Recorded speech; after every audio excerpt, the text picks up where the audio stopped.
kulankan oo looga hadlay xaqiijinta xuquuqda siyaasadeed ee haweenka Soomaaliyeed gaar ahaan qoondada 30% oo ku timi heshiis siyaasadeed ayaa lagu qabtay magaalada Muqdisho. wasiir ku-xigeenka wasaaradda haweenka iyo horumarinta xuquuqul aadanaha Xiis Xasan Aadan oo shirka furtay ayaa tilmaamtay inay u taagan yihiin sidii loo hubin lahaa xuquuqda siyaasadeed ee haweenka maadaama shirka wada tashiga doorashooyinka aysan wax door ku lahayn. ujeedadiisuna ay ahayd xuquuqda haweenka sideen ku heli karnaa 30%. marka walaalayaal waxaan ku heli karno waan wada garanaynaa inaan isku duubnaano hore u soconno raggana aan wax la qaybsano kuna cadaadino waliba miiskaas wada hadalka sideen hadda ugu qaybgal lahayn.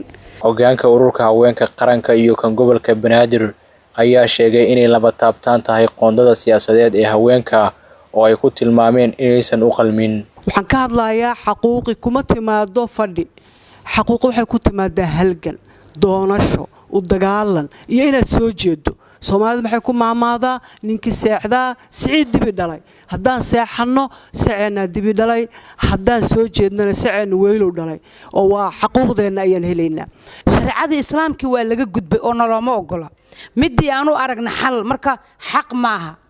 waa xal 30% aan u fahmayno maadaama raggeenu isdileen maadaama qaranka naga dumiyeen maadaama ay iyagu isku dhagan yihiin ayaan isleenahay sida dalka 4.5 loogu samata bixiyay ay gabdhuhuna waxay rabaan raggooda iyo dalkooda inay ku samata bixiyaan. Senator Naciimo iyo xildhibaan Hani oo ka kala tirsan labada aqal ee baarlamaanka ayaa sheegay inay jiraan kuraas haweenku ay lahaayeen oo rag ay ku fadhiyaan taasi oo u baahan marka doorashada la gaaro in dib loogu soo celiyo. gabdhihii ma aragtay inay door weyn ka lahaayeen mustaqbalka dalka iyo dhibaatooyinkii ay la soo noolaayeen 30 sano iyo wax qabadkii ay xog ogaal u ahaayeen dartood ay ku guuleysteen 80 kursi inay ma aragtay maanta faa'iidada haysan ma aragtay ay marayso ilaahay ka soo koobna ma aragtay iyaga ay u ahaayeen lafdhabar aniga saas aaminsanahay.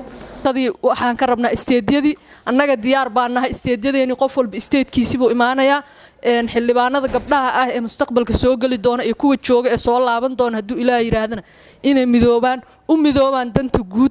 danta guud waa danteena gabar walba maanta fadhido midda bari imaan doonto midda bari dambe imaan doonto marka waxaa leeyahay gabdhow midooba danteen u midooba cidina idima maqna ceelna idima qodna oo ay u dhamaayeen qaybaha kala duwan ee haweenka Soomaaliyeed ayaa laga soo saaray warmurtiyeed ay akhrisay Saacadiyo Maxamed Nuur oo ah agaasimaha waaxda horumarinta ee wasaaradda haweenka qaranka.